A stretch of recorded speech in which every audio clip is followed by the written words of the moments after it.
This is a Fox News alert. Alabama Republican U.S. Senate candidate Judge Roy Moore is tonight vehemently denying a Washington Post report where a now adult woman accuses him of sexual misconduct from when she was 14 years old. These allegations date back to 1979. 38 years ago when Moore was 32 years old. Also, three other women are also telling the Washington Post that during that same time period, Moore pursued them while they were 16, 17, and 18 years old. We have invited Judge Moore and the women accusing him on the show tonight. Plus, liberal comedian Louis C.K., he is under fire over sexual misconduct allegations coming from 5 women that surfaced in an explosive New York Times report. Louis C.K.'s publicist declined to comment on the report to the paper. We'll break it all down in tonight's breaking news opening monologue.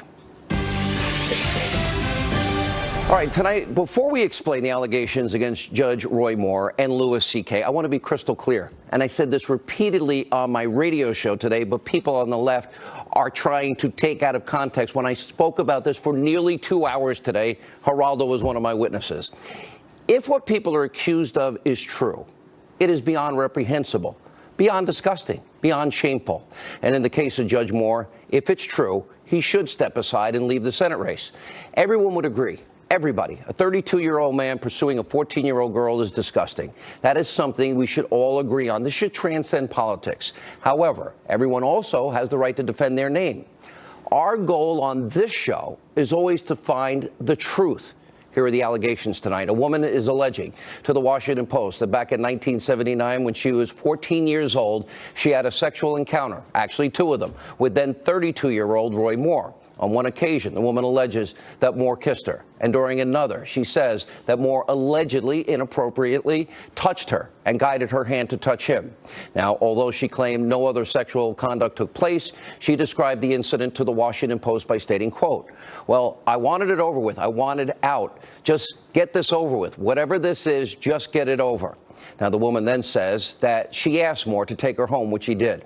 3 other women are also accusing Moore of sexual misconduct back to the 1970s while they were teenagers, ranging in age from 16 to 18 years old. The women are alleging that Moore pursued romantic relationships with them, and one allegation involved kissing. Judge Moore tonight is adamantly denying these allegations against him. He told the Washington Post, quote, "These allegations are completely false, and they are a desperate political attack by the National Democratic Party and the Washington Post on this campaign." In a separate statement, Moore said, "The Washington Post has already endorsed the judge's opponent, and for months they have engaged in a systematic campaign to distort the truth about the judge's record and career and derail his campaign. In fact, just 2 days ago, the Foundation for Moral Law sent a retraction demand to the Post for the false stories they wrote about the judge's work and compensation. But apparently there is no end to what the Post will allege," and continues. "This garbage is the very definition of fake news and intentional defamation." Tonight, Judge Moore also tweeted, "The Obama, Clinton machines, liberal media lapdogs just launched the most vicious and nasty round of attacks against me I have ever faced. We are in the midst of a spiritual battle with those who want to silence our message. The forces of evil will lie, cheat, steal, even inflict physical harm if they believe it will silence and shut up Christians, conservatives like you and me. Now, I believe you and I have a duty to stand up and fight back against the forces of evil, waging an all-out war on our conservative values. Our nation is at a crossroads right now, both spiritually and politically. Our children and grandchildren's futures are on the line, so rest assured, I will never give up the fight." Now, these are very serious allegations. Of course, they have to be investigated to the fullest extent. And we're finding out almost every single day now, sexual misconduct, sexual abuse. It's a widespread problem in this country. It is morally repugnant. It has no place in our society. Here's the thing. In any of these cases, it is sometimes, you have to look at the truth here. How do we ascertain what happened 38 years ago? I'm a father of a daughter. I'm a brother to sisters. It's scary when you hear about these predators. And with these allegations against Judge Moore, this happened nearly 38 years ago. And at the same time, and this is a very delicate question, but we have to bring it up. Do some women wait because they are too scared, too upset, too traumatized to come forward? As I said on my radio show today, Of course they're afraid. I can understand that. We can all understand why no one would want to come forward and speak about such trauma. On the other hand, we have to pursue truth, which at times could be very difficult. It's like threading a needle. It's a razor's edge. If, in this case, let's say, the allegations turned out to be not true, where would Judge Moore go to get his good name back before an election, I believe, on December 12th? The bottom line is this should be a nonpartisan issue. We should all be for civil rights, and we should be for a civil society. Petty politics should be put aside. I want to give you a quick history lesson, and I learned something very profound early in my career. I was a local radio host back in Atlanta, Georgia. And remember Richard Jewell? First they thought he was the hero, and then I was on the radio the morning that the Atlanta Journal-Constitution said that Richard Jewell, who we thought was a hero, fit the profile of the lone bomber in the 1996 Olympics case because Jewell lived with his mother. I didn't know it at the time. Richard Jewell was actually listening to my radio show when I said, wait a minute, just because he lives with his mother doesn't mean he's a bomber. And I said it on the air at the time, that just because you live with your mother doesn't make you a bomber. Many people, though, were quick to rush to judgment. Back in 1997, I had the chance to interview Jewell. I didn't know he was listening to my radio show at the time when we did Hannity and Combs. And he said at the time that the reason he gave me one of the first interviews is because I was the only one in the media that didn't rush to judgment. Incredible lesson. Watch this. Richard Jewell, 33, a former law enforcement officer, fits the profile of the lone bomber. This profile generally includes a frustrated white man who is a former police officer, a member of the military or police wannabe who seeks to become a hero. You see that in the newspaper. What do you think? Well, you know, it wasn't me. You know, I'd like to know where they got their profile from. Well, you know, several parts of that, you know, police wannabe. In the state of Georgia, I am a certified peace officer. I'm just not currently working for a police department. This case in my life in 1996, it changed my life because it made me realize you cannot rush to judgment. Let's look at examples where many of my so-called colleagues in the media and other people rush to judgment. Look at the Duke lacrosse case, for example. I didn't rush to judgment. College students had their lives ruined when they were, it turns out, falsely accused of rape. Everyone in the media, everyone on the left, they rushed to judgment. They were convicting these kids before the truth ever came out. No benefit of the reasonable doubt, no presumption of innocence. And in fact, a group of 88 Duke professors without any evidence signed their names to a paid advertisement in a Duke school newspaper that read, quote, regardless of the results of the police investigation, what is apparent every day now is the anger and fear of many students who know themselves to be objects of racism and sexism, who see illuminated in this moment's extraordinary spotlight what they live with every day. That was a rush to judgment. And I said it was at the time. Almost everybody smeared and slandered those three Duke lacrosse players, wanted to throw them in jail. It turned out they didn't do it. How many times on this show have you heard me condemn former President Obama that he rushed to judgment in high-profile race cases, all while ignoring massive amounts of violence in his adopted hometown of Chicago? You may remember this. The Cambridge police acted stupidly. There is a long history in this country of African Americans and Latinos being stopped by law enforcement disproportionately. And that's just a fact. The African American community is also knowledgeable that there is a history of racial disparities in the application of our criminal laws. There's a big chunk of our fellow citizenry that feels as if because of the color of their skin, they are not being treated the same. The president, a lawyer, from that position, rushed to judgment every single time. And as I pointed out many times in this show, was completely wrong every time. Hands up, don't shoot, turned out to be a lie. Some still regurgitate that lie today. George Zimmerman was found innocent in the Trayvon Martin case by a jury of his peers. And all of the cops in the Freddie Gray case were acquitted. I was right on all these cases. In other words, one of the reasons I have been right in so many of my bratty friends in the media that are overpaid and lazy, like fake Jake Tapper, is they rush to judgment. I don't. Jake, listen to the whole 2 hours of my radio show today. It's one of the reasons we have been more right than wrong. We're not always right, and when we're wrong, we'll tell you. We here, right on this program, we didn't say hands up, don't shoot. We waited. We were right on Freddie Gray. We were right on the Cambridge police. Every single person in this country deserves the presumption of innocence with the allegations against Judge Moore. None of us know the truth of what happened 38 years ago. The only people that would know that are the people involved in this incident. Here's another perfect example. Now, when it came, some will say, well, Hannity, when it came to Bill Clinton's sexual misconduct, well, on the one hand, Democrats didn't care. He had the right politics. Hillary called it a vast right-wing conspiracy, never called out her husband. Unlike the left, I actually worked, reported, did my research, and I went and interviewed all of these women. And I looked them in the eyes and interviewed them, let them share their stories. I did my job. They should do theirs in the media.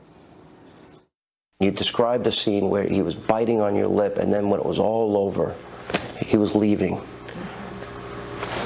Said, you better put some ice on that. Yeah, and casually put on his sunglasses and walked out the door. It was a terrible ordeal for me, and no woman should be subjected to it. But it was an assault. He assaulted you? Yes. He touched, grabbed, fondled, and kissed you against your will? Yes. And it's an allegation that is not made by one woman, it's made by multiple women. Many of us. I said, well, I may need to be going or something. And next thing you know, he pulled down he sat down, pulled down his pants, his whole everything, and he was exposed. And I said, I'm not that kind of girl, and I need to be getting back to my desk. In many of these cases, Democrats, for politics, political reasons, said these women should not be believed. I don't think they ever interviewed them. You might remember James Carville saying, well, you drag a $100 bill through a trailer park in the case of Paula Jones. And look how they treated Monica Lewinsky. That became beyond shameful. And we can't forget the Clinton Foundation. Really? Democrats care so much?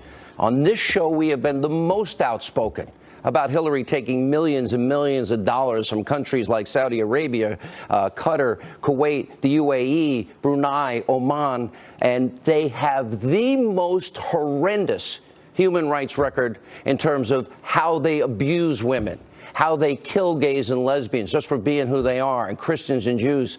I don't remember anyone else in the media talking about it. In other words, nobody should be pointing fingers and passing judgment. We've got to know the truth.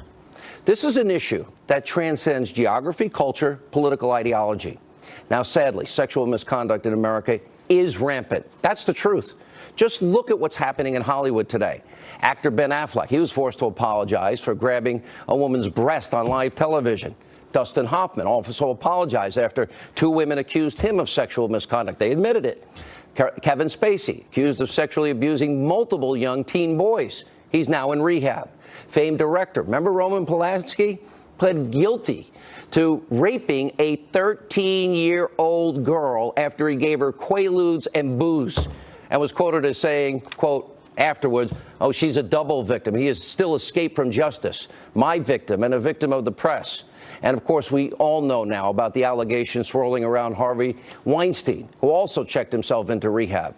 And now even comedian Louis C.K., he's been accused tonight of committing multiple acts of lewd conduct by the New York Times. I can't stand Louis C.K., but does he deserve the presumption of innocence? Every American does. We reached out to him tonight for comment. They want to come on the show. The accusers of Judge Moore want to come on the show. They're all welcome here. This brings us back to Roy Moore, Judge Moore. Any accusation of sexual misconduct is beyond deeply disturbing. I say that as a father, as a brother. But every person in this country deserves the right, the presumption of innocence until proven guilty. We should have learned a lot from Duke, and a lot from Ferguson, and a lot from what happened down in Florida with Trayvon Martin. And we should have learned a lot with the Cambridge police. Should have learned a lot of people. However, some members of Congress, they seem to have forgotten this basic right, including even John McCain. He tweeted, quote, the allegations against Roy Moore are deeply disturbing and disqualifying. The allegations? He should immediately step aside and allow the people of Alabama to elect a candidate they can be proud of. What happened, Senator, to the presumption of innocence? Maybe one thing, what if somebody came out tomorrow, Senator McCain, and said something about you that was false? We don't know. We have to stand up against predatory behavior, But as I said, these are complicated issues, more complicated. And I would just ask every American, learn the lesson that I learned in Atlanta. Learn the lesson that I have now applied to all these cases and why I turn out more often right than wrong than my media friends who always rush to judgment. You're going to make a decision. You can go interview all these people and then make another decision, but base it on your own experience, your fact, your believability, the people you talk to, like I did when I interviewed Juanita Broderick and Kathleen Willey and Paula Jones and many of the other women that accused Bill Clinton. Here with reaction tonight, this important issue. Fox News legal analyst Greg Jarrett, Fox News correspondent at large Geraldo Rivera, Fox News legal analyst Mercedes Cohen. I got to start with a personal issue with you. Media Matters, which has been on a witch hunt to get me fired, I did almost 2 hours on radio today on this topic. Did I sound any different today than what I sounded like on TV? Absolutely not. And I lament the fact that people are seizing on what I do believe was you misspoke in one sentence. In one sentence. But do I deserve 2 hours of radio? The clarity, yes. The clarity of it is, you said that your person you were interviewing said, well, it was consensual. This alleged act between I thought she was Moore. talking about the 18-year-old and the 17-year-old. Well, regardless, we cleared up right now that you cannot consent if you're underage. It is legally impossible. Okay. You know that. That one line the entire thrust of your was wrong. Of your show was to say how deplorable, if true, these allegations. That one line was absolutely wrong. I misspoke. The reaction to you, I think, is symptomatic of a larger situation. We have a tendency to believe what we want to believe and disbelieve what we don't want to believe. The classic example is, of course, Bill Clinton and the Oval Office. We didn't believe the Paula Jones and all the rest of them. We didn't believe Trailer Park Trash and all that. And yet the Trump allegations in the hotel room in Moscow, much more farcical and denied as opposed to proven facts in the Clinton Oval Office. In Moscow, we want to, if you hate Trump, you want to believe that, something bad went down, something, seedy went down. It's ideological. And I think that with Roy Moore particularly, I don't like his politics. I don't like his position on gays. I don't like his position on Muslims. I want to believe that this is true about Roy Moore because I don't like Roy Moore. You have to stop yourself, and that's why the brilliance of your commentary. You've got to stop yourself and say, okay, what is it about these cases? What is provable? What is not provable? Is there any corroboration whatsoever? What about the statute of limitations? 38 years. Did she make any contemporaneous statements at the time? Is there did she write a note? Did she have a diary? Did she tell her mom? What happened exactly told her mom 10 years later. Way. That's why you have statutes of limitation, because witnesses become unreliable, they become more susceptible to influence, etc. Sexual harassment is real. Sure. There are predators out there. As a father, it scares the crap out of me. It really does. Sure. Are there also times, like in Duke, where people make false allegations? Oh. Are there times where people lie for political purposes? Undoubtedly, Sean. Listen, I've represented hundreds of corporate executives that have been accused of sexual misconduct. And when they get these individuals in the courtroom, when you get them under cross-examination, they fall apart. So all these allegations, they're flexing their muscles, they're lawyered up, they're in there, they're fighting for their rights, they're saying, I've been victimized, this is what happened to me. If they fall apart, because once they are going You've through done the hundreds due of process, these cases? I have. Have people lied to get money? Undoubtedly. Have corporations paid just to make it go away because it's cheaper? It does, and plus the reputational risk is at hand. The brand is at hand. The brand of the corporations are at hand. So many of these cases, especially now in the climate we're in, everyone's like, well, maybe we have... This is a Fox News alert from America's News headquarters. I'm Jackie Ibanez. President Trump's 12-day, 5-country Asia trip taking him to Vietnam, where trade is topping the agenda. Leaders from 21 Pacific Rim countries there, including China and Russia, gathering in Vietnam's third-largest city to discuss trade agreements. President Trump is addressing the summit right now. Let's listen in. It's already been a remarkable week for the United States in this wonderful part of the world. Starting from Hawaii, Melania and I traveled to Japan, South Korea, and China, and now to Vietnam to be here with all of you today. Before we begin, I want to address all those affected by Typhoon Damre. Americans are praying for you and for your recovery in the months ahead. Our hearts are united with the Vietnamese people suffering in the aftermath of this terrible storm. This trip comes at an exciting time for America. A new optimism has swept all across our country. Economic growth has reached 3.2% and going higher. Unemployment is at its lowest level in 17 years. The stock market is at an all-time high. And the whole world is lifted by America's renewal. Everywhere I've traveled on this journey, I've had the pleasure of sharing the good news from America. But even more, I've had the honor of sharing our vision for a free and open Indo-Pacific, a place where sovereign and independent nations with diverse cultures and many different dreams can prosper side by side and thrive in freedom and in peace. I am so thrilled to be here today at APEC because this organization was founded to help achieve that very purpose. America stands as a proud member of the community of nations who make a home on the Pacific. We have been an active partner in this region since we first won independence ourselves. In 1784, the first American ship sailed to China from the newly independent United States. It went loaded with goods to sell in Asia, and it came back full of porcelain and tea. Our first president, George Washington himself, owned a set of tableware from that ship. In 1804, Thomas Jefferson sent the explorers Lewis and Clark on an expedition to our Pacific coast. They were the first of the millions of Americans who ventured west to live out America's manifest destiny across our vast continent. In 1817, our Congress approved the first full-time Pacific development of an American warship. That initial naval presence soon grew into a squadron, then a fleet to guarantee freedom of navigation for the growing number of ships, braving the high seas to reach markets in the Philippines, Singapore, and in India. In 1818, we began our relationship with the Kingdom of Thailand.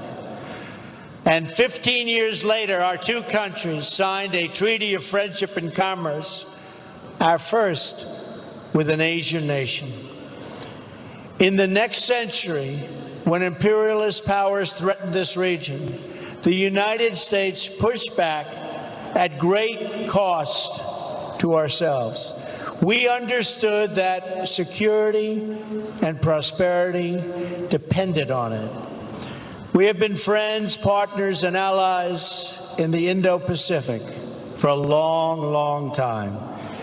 And we will be friends, partners, and allies for a long time to come. As old friends in the region, no one has been more delighted than America to witness, to help, and to share in the extraordinary progress you have made over the last half-century. What the countries and economies represented here today have built in this part of the world is nothing short of miraculous. The story of this region in recent decades is the story of what is possible when people take ownership of their future. Few would have imagined just a generation ago that leaders of these nations would come together here in Da Nang to deepen our friendships, expand our partnerships, and celebrate the amazing achievements of our people. This city was once home to an American military base. in a country where many Americans and Vietnamese lost their lives in a very bloody war. Today, we are no longer enemies. We are friends. And this port city is bustling with ships from all around the world. Engineering marvels like the Dragon Bridge welcome the millions who come to visit Da Nang's stunning beaches, shining lights, and ancient charms. In the early 1990s, nearly half of Vietnam survived on just a few dollars a day, and 1 in 4 did not have any electricity. Today, an opening Vietnamese economy is one of the fastest growing economies on earth. It has already increased more than 30 times over, and the Vietnamese students rank among the best students in the world.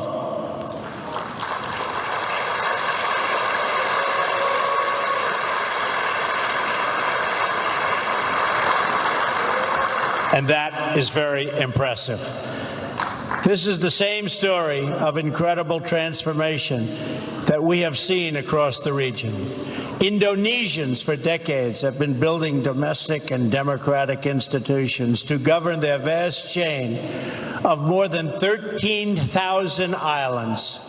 Since the 1990s, Indonesia's people have lifted themselves from poverty to become one of the fastest growing nations of the G20. Today, it is the third largest democracy on earth. The Philippines has emerged as a proud nation of strong and devout families. For 11 consecutive years, the World Economic Forum has ranked the Philippines first among Asian countries in closing the gender gap and embracing women leaders in business and in politics.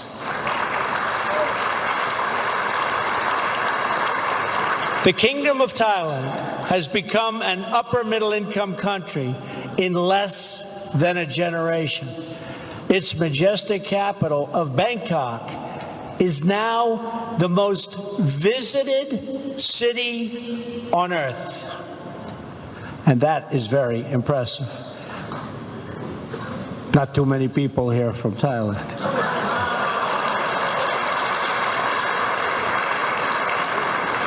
Malaysia has rapidly developed through recent decades, and it is now ranked as one of the best places in the world to do business. In Singapore, citizens born to parents who survived on $500 a day are now among the highest earners in the world, a transformation made possible by the vision of Lee Kuan Yew's vision of honest governance and the rule of law. And his great son is now doing an amazing job.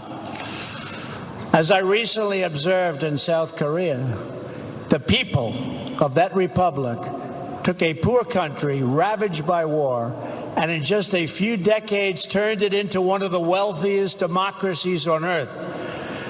Today, South Koreans enjoy higher incomes than the citizens of many European Union countries. It was great spending time with President Moon. Everyone knows of China's impressive achievements over the past several decades. During this period, and it was a period of great market reforms, large parts of China experienced rapid economic growth. Jobs boomed, and more than 800 million citizens rose out of poverty.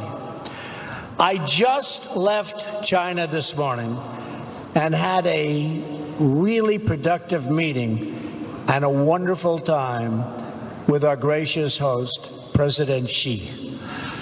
And as I saw on my first stop of this trip, in Japan, we see a dynamic democracy in a land of industrial, technological, and cultural wonders.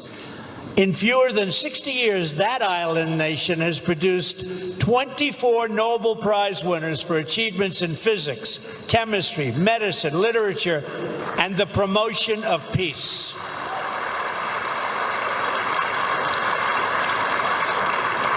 President Abiy and I agree on so much.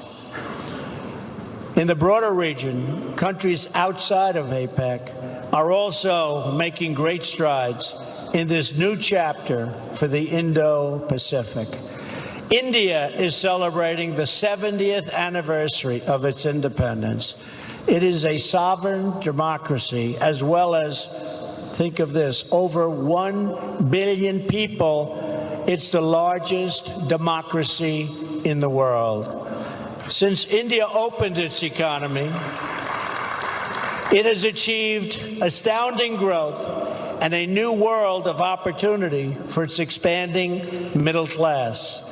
And Prime Minister Modi has been working to bring that vast country and all of its people together as one.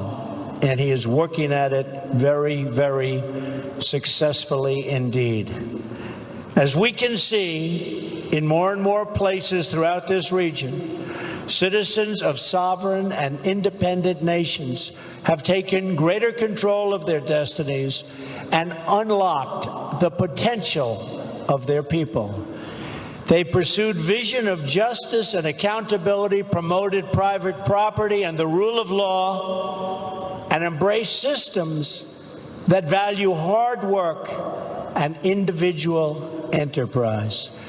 They built businesses, they built cities, they built entire countries from the ground up. Many of you in this room have taken part in these great uplifting national projects of building.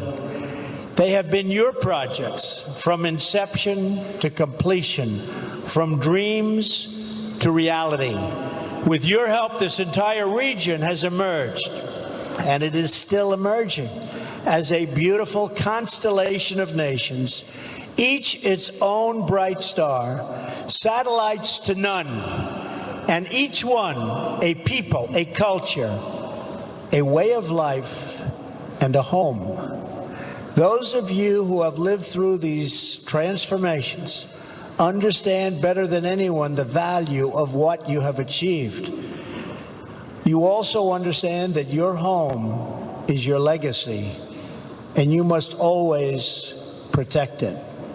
In the process of your economic development, you've sought commerce and trade with other nations and forged partnerships based on mutual respect and directed toward mutual gain.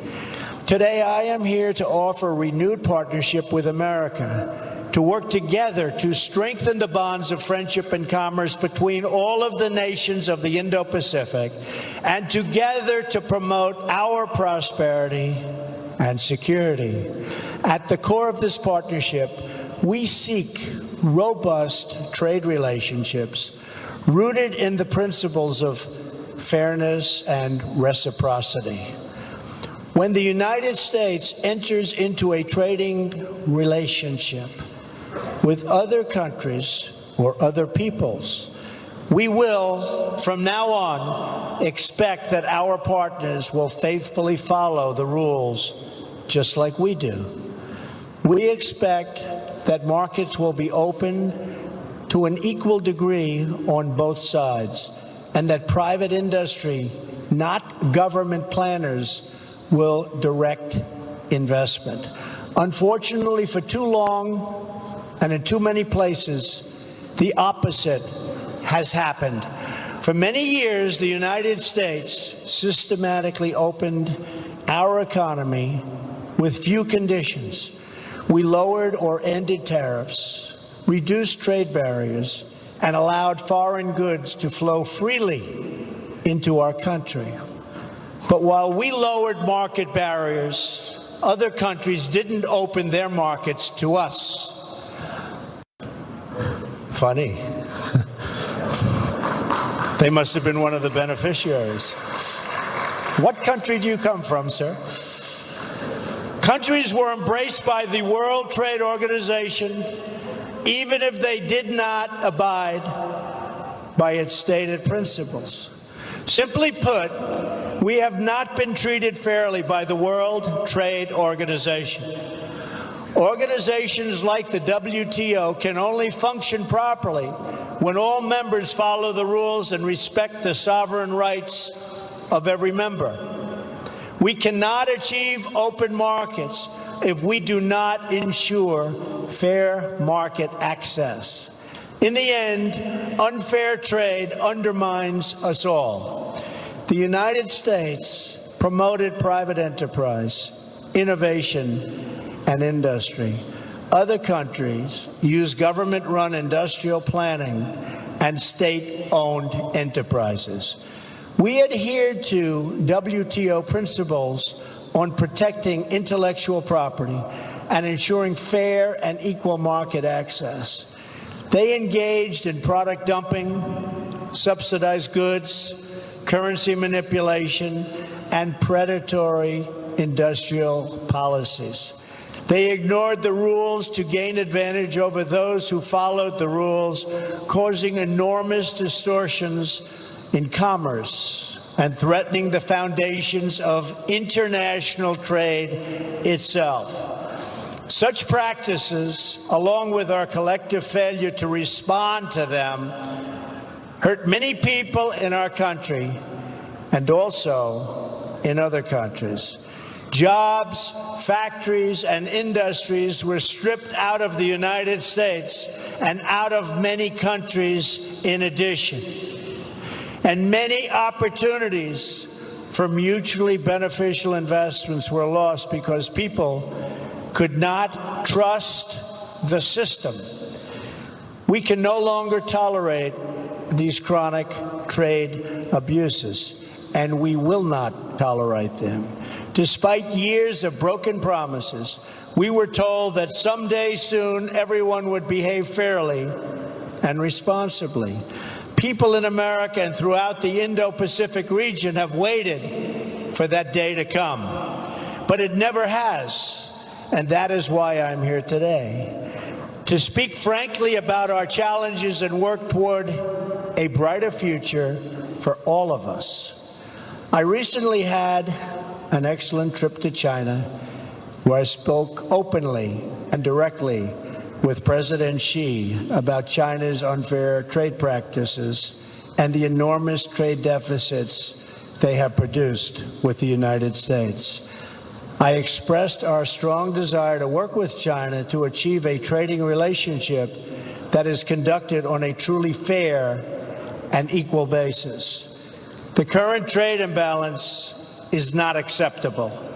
I do not blame China or any other country, of which there are many, for taking advantage of the United States on trade.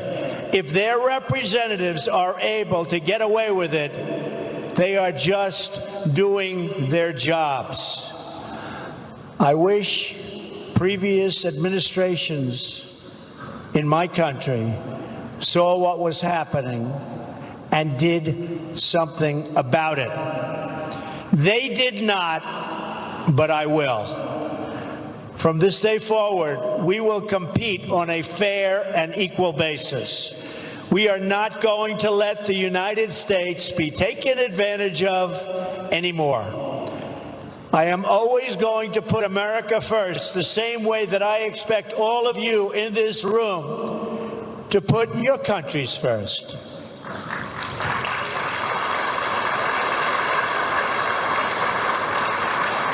The United States is prepared to work with each of the leaders in this room today to achieve mutually beneficial commerce that is in the interests of both your countries and mine. That is the message I am here to deliver. I will make bilateral trade agreements with any Indo-Pacific nation that wants to be our partner and that will abide by the principles of fair and reciprocal trade. What we will no longer do is enter into large agreements that tie our hands, surrender our sovereignty, and make meaningful enforcement practically impossible. Instead, we will deal on a basis of mutual respect and mutual benefit. We will respect your independence and your sovereignty. We want you to be strong, prosperous, and self-reliant, rooted in your history, and branching out toward the future. That is how we will thrive and grow together in partnerships of real and lasting value.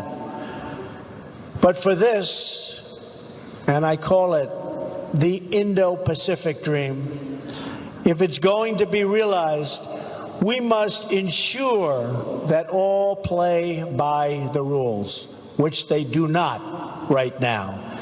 Those who do will be our closest economic partners. Those who do not can be certain that the United States will no longer turn a blind eye to violations, cheating, or economic aggression. Those days are over. We will no longer tolerate the audacious theft of intellectual property. We will confront the destructive practices of forcing businesses to surrender their technology to the state and forcing them into joint ventures in exchange for market access.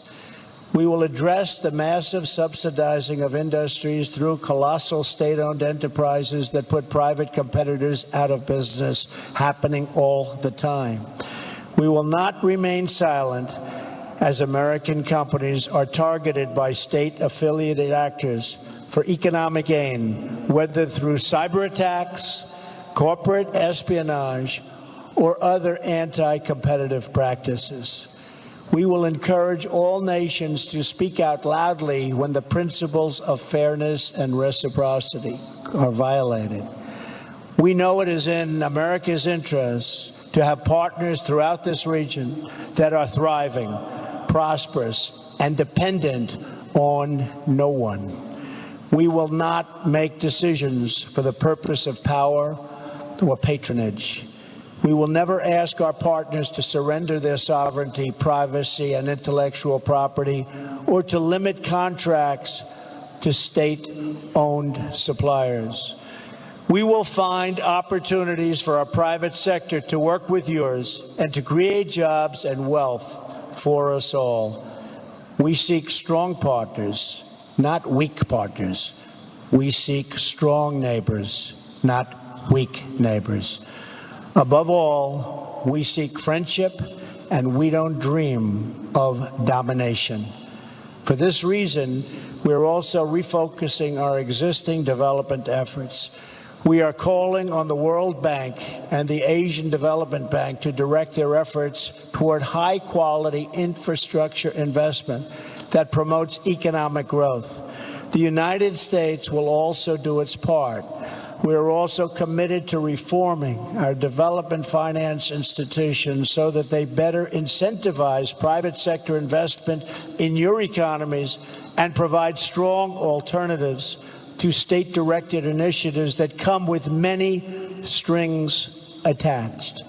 The United States has been reminded time and time again in recent years that economic security is not merely related to national security. Economic security is national security. It is vital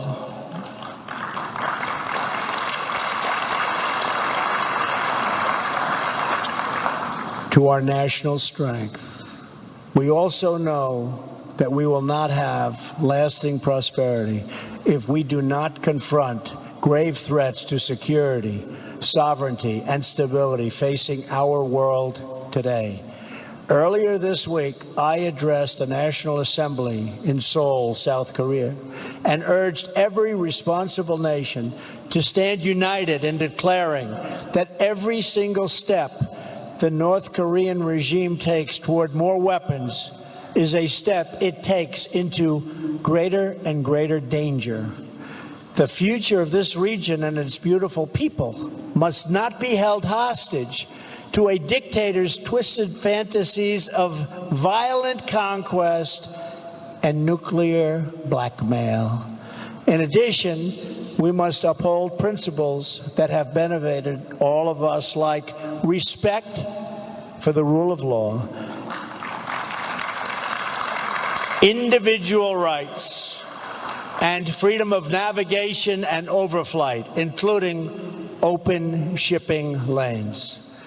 Three principles, and these principles create stability and build trust, security, and prosperity among like-minded nations. We must also deal decisively with other threats to our security and the future of our children, such as criminal cartels, human smuggling, drugs, corruption, cybercrime, and territorial expansion.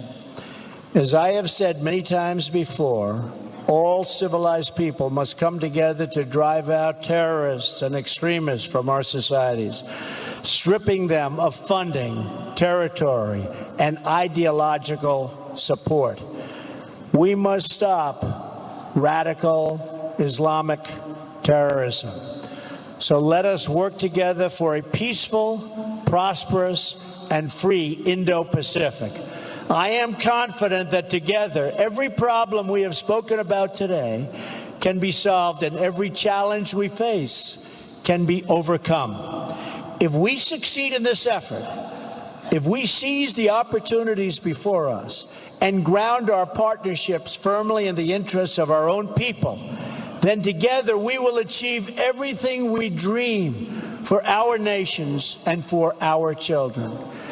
We will be blessed with a world of strong, sovereign, and independent nations thriving in peace and commerce with others. They will be places where we can build our homes and where families, businesses, and people can flourish and grow. If we do this, we will look at the globe half a century from now, and we will marvel at the beautiful constellation of nations, each different, each unique, and each shining brightly and proudly throughout this region of the world.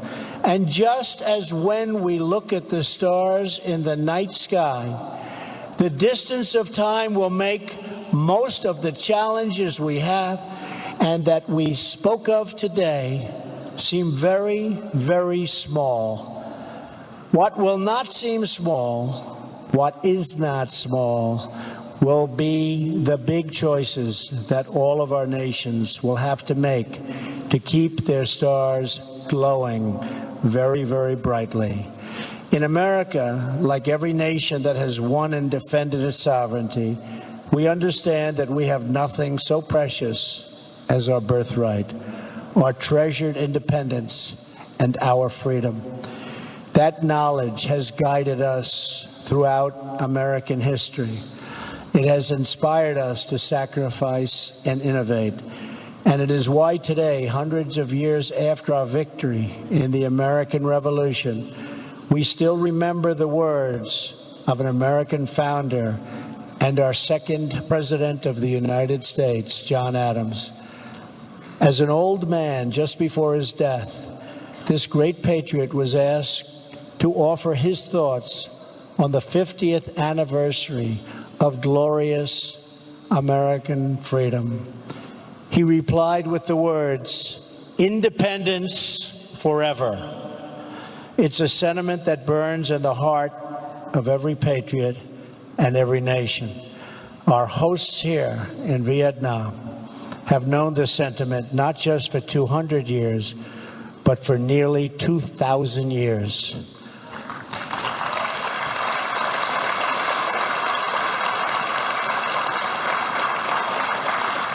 It was around 40 AD when two Vietnamese sisters, the Trung sisters, first awakened the spirit of the people of this land. It was then that, for the first time, the people of Vietnam stood for your independence and your pride. Today, the patriots and heroes of our histories hold the answers to the great questions of our future and our time. They remind us of who we are and what we are called to do. Together, we have it in our power to lift our people and our world to new heights, heights that have never been attained. So let us choose a future of patriotism, prosperity, and pride. Let us choose wealth and freedom over poverty and servitude. Let us choose a free and open Indo-Pacific. Finally, let us never forget, the world has many places, many dreams, and many roads. But in all of the world, there is no place like home. And so, for family, for country, for freedom, for history, and for the glory of God, protect your home, defend your home, and love your home today and for all time. Thank you. God bless you. God bless the Pacific region. And God bless the United States of America. Thank you very much. Thank you. Ladies and gentlemen, please rise to thank the President. All right, were you just listening to President Trump speaking there at APEC with roughly 700 CEOs and business leaders around the region, as well as foreign leaders in attendance there? News correspondent Amy Kellogg has been traveling with the president. She joins us now live from Da Nang, Vietnam. Amy, what did you make of that speech? Hi, Jackie. Well, President Trump certainly wrapped an awful lot of themes into that speech, but he concluded it with a message to the Indo-Pacific countries represented at this conference that patriotism is key and that they should all aspire to a future of wealth and freedom over poverty and servitude. He really took the opportunity, Jackie, to appeal and reach out to pretty much everyone in the House. He went through the various countries in the region's recent history and in most cases extraordinary growth and extraordinary progress that has been made here in Da Nang, which is hosting the APEC conference. He referenced Vietnamese history. He said that back in the 1990s, 1 in 4 people here didn't even have electricity.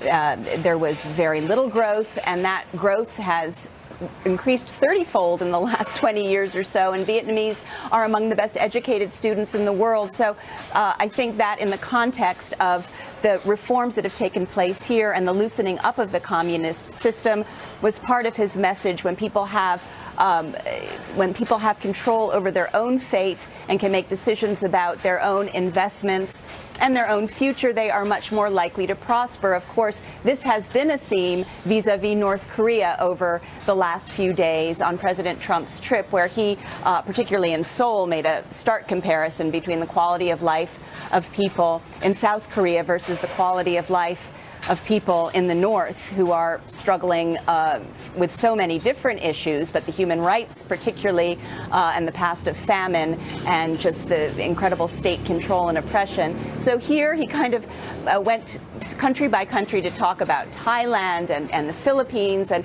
each country's incredible strides and growth in recent decades. Now, one of the big issues here, of course, is the TPP, which is the free trade agreement for the Asia Pacific. That was something that President Trump ditched early in his presidency, and that is something which a lot of countries here are very disappointed about, because as they hit these levels of growth and they are in a process of developing quite rapidly, they are desperate for access to U.S. markets. But President Trump's whole concept of an unfair playing field whereby maybe these markets aren't as open to the U.S. as our markets are to them is something that he's really going to try to work through at this conference, because of course he would like great trade with this part of the world, but he just wants to make sure that the U.S. isn't at a disadvantage. Part of the point of the TPP was to create a sort of balance with China, which is of course the rising power in the region, Vietnam, the country that stood to gain the most from TPP,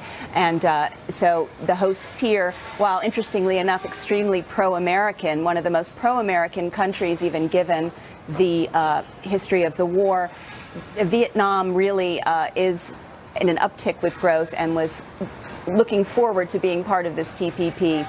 So there will be some probably very delicate discussions, but Trump said in this speech just now that we cannot see any more factories pack up and move overseas. We cannot see any more gaping trade deficits. And to that end, he was trying to appeal to possibly the protectionist sentiments of all the different delegates in the room by impressing upon them the importance of freedom and patriotism. And while globalization is something that is inevitable and going on, there is no place like home. So every country does need to protect its own turf, its own values, and its own markets. So here in Da Nang, he will be caught up with meetings for much of the rest day. Jackie, back to you. Thank you so much. We appreciate it. We're going to take a quick break and we'll be right back.